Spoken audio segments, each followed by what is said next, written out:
पोरांनो, एक गोष्ट कायम लक्षात ठेवा. समुद्र अहंकाराला कधीच माफ करत नाही. आज जी गोष्ट सांगणार आहे ती एका अशाच माणसाची आहे ज्याला वाटलं तो समुद्रापेक्षा मोठा आहे. Sir Ralph the rover. ही फक्त एक गोष्ट नाही, हा एक इशारा आहे. इंचकेप रॉक नुसतं नाव नाहीये ते, तो एक छुपा काळ आहे. वरून सगळं शांत, पण पाण्याखाली एक असा दगड आहे जो तुमचं जहाज कधी गिळून टाकेल कळणारही नाही.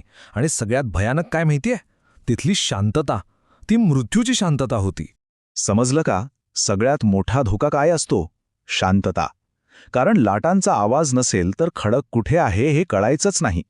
पण एक माणूस होता, ॲब्रब्रोथोकचा ॲबट, ज्याला याची कल्पना होती. आणि त्याने फक्त स्वतःचा नाही तर आपल्यासारख्या प्रत्येक खलाशाचा विचार करून त्यावर एक उपाय शोधला होता. ती काही साधीसुधी घंटा नव्हती, ती एक जीवदान होती. समुद्राच्या लाटांवर झुळणारी मजबूत घंटा. जेव्हा लाटा उसळायच्या तेव्हा तिचा आवाज घुमायचा. तो आवाज म्हणजे एक सुरक्षेचा सूर होता, जो सांगायचा, इथे धोका आहे, दूर रहा.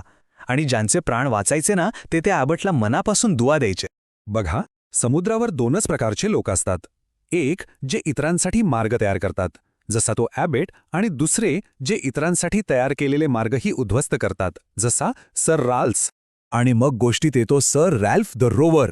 दिवस एकदम छान होता, सूर्यप्रकाश, शांत समुद्र, सगळं काही मस्त. पण रॅल्फच्या मनात मात्र काळोख दाटला होता. त्याला एक वेगळाच आनंद झाला होता. त्याला आनंद झाला होता, पण कसला आनंद? विकृत आनंद. ती इंचकेपची घंटा पाहून त्याला खूप मजा वाटली. त्याला लोकांची सुरक्षा बघवत नव्हती. ती नष्ट करण्यात त्याला एक आसुरी समाधान मिळत होतं. दुसऱ्याचं चांगलं झालेलं त्याला पाहावत नव्हतं. त्याने आपल्या माणसांना हुकूम दिला. बोटीने त्या खडकाजवळ गेला आणि एका झटक्यात त्याने तो सुरक्षेचा धागा कापून टाकला. तो जीवनदायी आवाज कायमचा शांत झाला. तो किणकिणारा आवाज गेला आणि ऐकू आला फक्त एक बुडबुड्यांचा आवाज, जणू समुद्रच रडत होता. आणि मग फक्त सन्नाटा, एक भयान जीवघेणा सन्नाटा. यानंतर त्याला वाटलं तो जिंकला. राल्फने मग समुद्रावर अक्षरशः राज्य केलं. लुटालूट केली, जहाजं बुडवली. त्याच्या खजिन्यातला प्रत्येक शिक्का कोणाच्या तरी रक्ताने आणि अश्रूंनी माखलेला होता.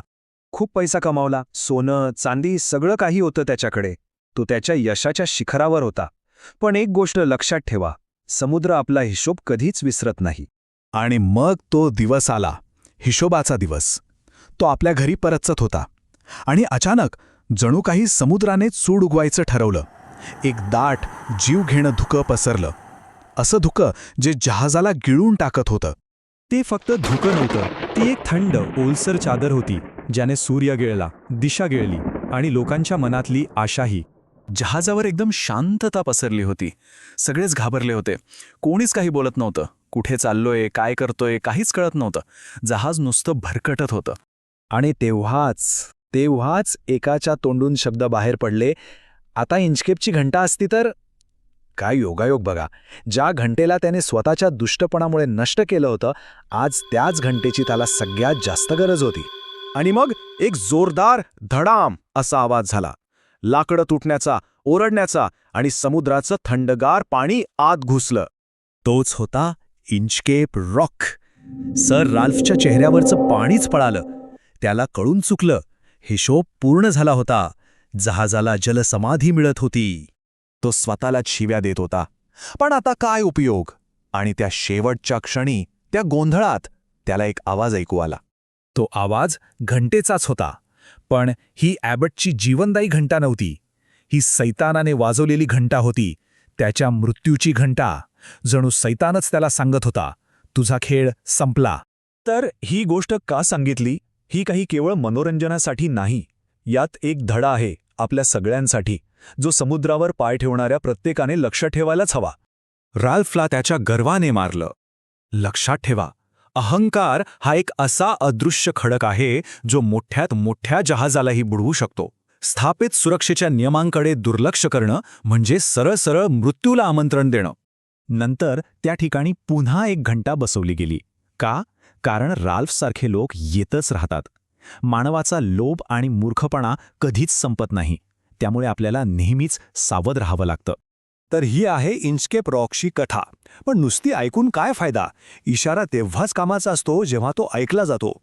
आता ठरवा, या कथेतून काय शिकायचंय आणि लक्षात काय ठेवायचंय. रोवर लक्षात राहील ना?